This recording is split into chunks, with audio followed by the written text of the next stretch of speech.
Good morning mga ka-reels. May nag-challenge sa akin.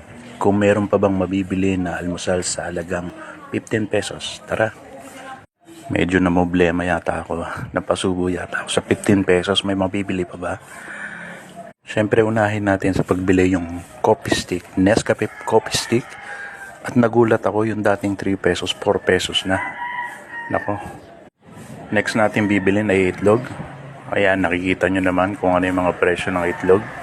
Siyempre ang pinili ko ay yung tag 7 lang. Kaya may sukli pa tayo, ang 4 na piso. At ngayon papunta tayo sa panaderia, sa bilihan ng pandesal. Ayan, lakad muna tayo. After 48 hours, dumating na tayo dito at bibili na tayo ng pandesal. Ayan, inabot ko kay ate. Natawa si ate dahil 2 piraso lang yung bibiling kong pandesal. Pagdating sa bahay, agad kong pinrito ang itlog gamit ang used oil kagabi. Ayan, handa na ang ating 15 pesos na almusal. Shout out kay Miss Mylene. Ayan, bon appetit everyone. Kain po tayo. If you like this video, please like and share. Have a great day everyone. Ingat po tayo palagi. God bless.